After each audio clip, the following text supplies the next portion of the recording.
Oh, I'm not kidding. That's literally the first thing I noticed when rewatching Trailer 2. In the scene with Jason asleep on the couch, you can actually see bubbles rising inside the opened beers on the table. And honestly, it's details like this that remind you why Rockstar's been working on this game for so long, but that's just the tip of the iceberg. And let's stick with that same scene for a second, because yeah, most people probably noticed that we've got a PS5 inside GTA 6 before it even drops on PS5. But look closer, there are two controllers on the table. And what blew my mind is how the controller's light bar actually reflects through the beer bottle. That's not just good lighting, that's insane attention to material and transparency. I'm genuinely worried this game will be packed with hundreds of tiny details like this that most people will never even notice.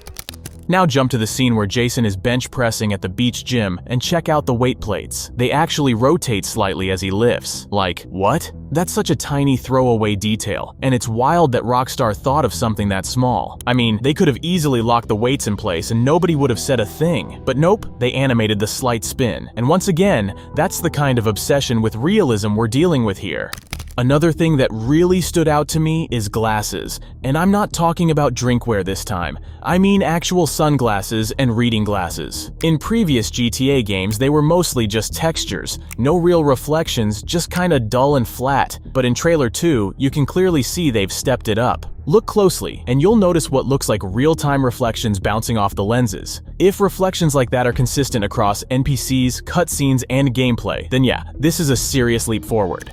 Same goes for car mirrors. We already saw a glimpse of this in Trailer 1. In one of the scenes, there was a clear reflection showing in the side mirror. But now, in Trailer 2, we get multiple scenes confirming it wasn't just a one-off. The reflections are there, they're sharp, and they're dynamic. So, finally, car mirrors are doing what they're supposed to do, reflecting the actual world behind you. It's the kind of thing that sounds basic, but in open-world games, it's pretty rare. Rockstar's clearly pushing the Rage engine further than ever. But since we've still got a long way until GTA 6 drops, let me put you onto something you can play right now. Grand RP, today's sponsor. This server's been running strong for over 4 years, and that alone says a lot. They've proven themselves as one of the most reliable and feature-packed roleplay servers out there. Over the years, they've dropped a ton of unique systems you won't find anywhere else, and they keep things fresh with huge updates. The latest one adds new outfits on the auction, updated maps on BizWar, custom events, and they're already teasing a big summer update with a themed event and a brand new Battle Pass season. The registration process is super easy. You'll be in the game in just a few minutes. You can join completely free using the link in the description or the pinned comment. It's really worth it. The community is huge. You can join discussions, create your own stories, and enjoy the game together with other players or your friends. And if you're new, you'll get a bunch of bonuses to get started.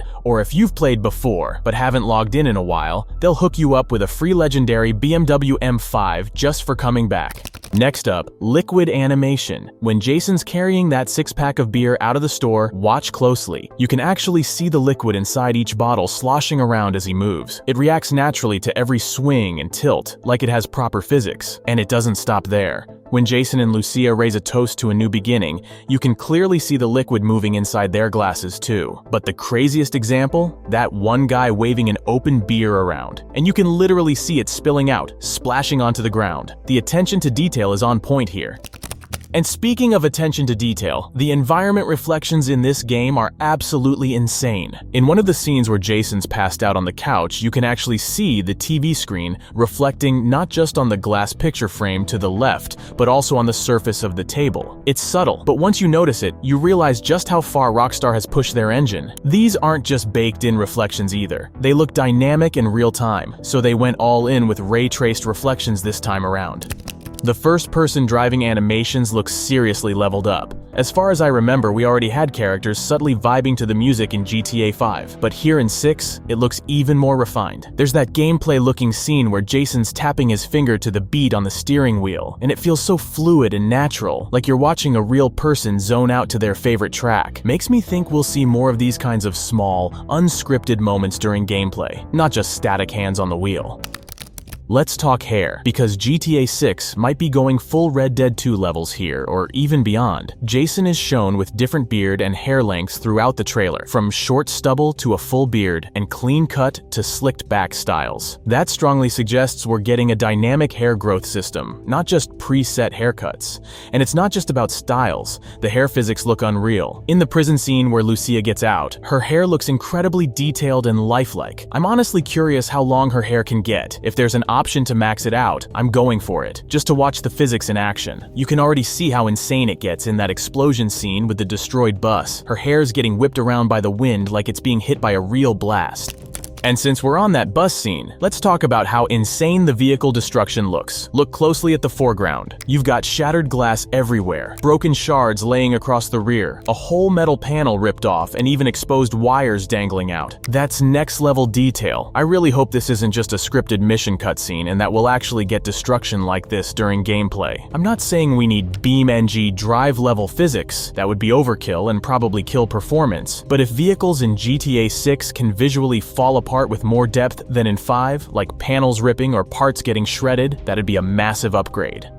Now, let's get into body variation and the possible return of gym mechanics. In that beach scene we mentioned earlier, Jason's benching 270 pounds like it's nothing, and Lucia's throwing kicks in what looks like an underground fighting club. All signs are pointing to the return of the muscle-fat stamina system from San Andreas, but probably way more advanced this time. Some people are already speculating that Jason and Lucia's physiques actually change throughout the trailer, but honestly, it's hard to say for sure, since their outfits vary a lot and can mess with how their bodies look. But still, the fact that Rockstar's showing this kind of physical activity on screen makes it feel very likely we'll be able to bulk up or slim down based on how we play.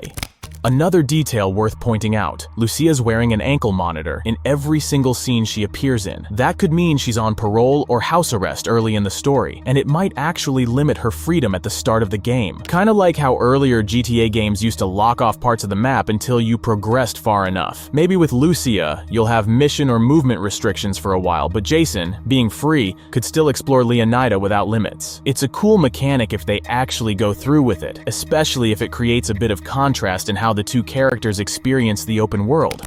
And let's talk drive-bys, because they've clearly been upgraded. In one scene, Jason leans out of the car window while using his weapon. It looks so much smoother and more cinematic compared to GTA 5's pretty basic side-shooting animation. Funny enough, this actually feels like a throwback to GTA 4, which had similar leaning animations during shootouts. It's nice to see Rockstar bringing that back, but this time with way more polish, and hopefully this isn't just for cutscenes.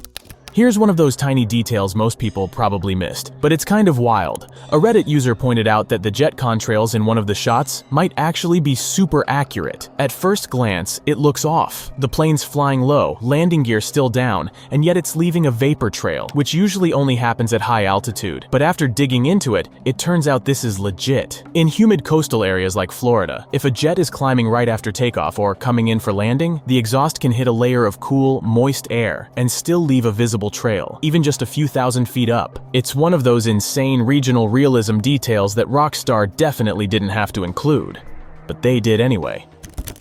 Something else I've been thinking about, could getting a tan actually be a thing in GTA 6? Jason doesn't always seem to have the exact same skin tone in every shot, and that might not just be lighting. We already had sunburn mechanics in RDR 2, so Rockstar clearly knows how to mess with skin effects based on environmental exposure. Considering how much time we'll probably spend shirtless in the Florida sun, it wouldn't be surprising if they added some kind of tanning system. Yeah, we all expected GTA 6 to have better textures than 5. That's a given, but it's the tiny things that really blow my mind. Like this one. Someone noticed that on one of the cash registers, the number 9 is actually more worn out than the other digits. And that makes total sense. Most prices end in .99, so the 9 would be pressed way more often. That's such a crazy level of detail.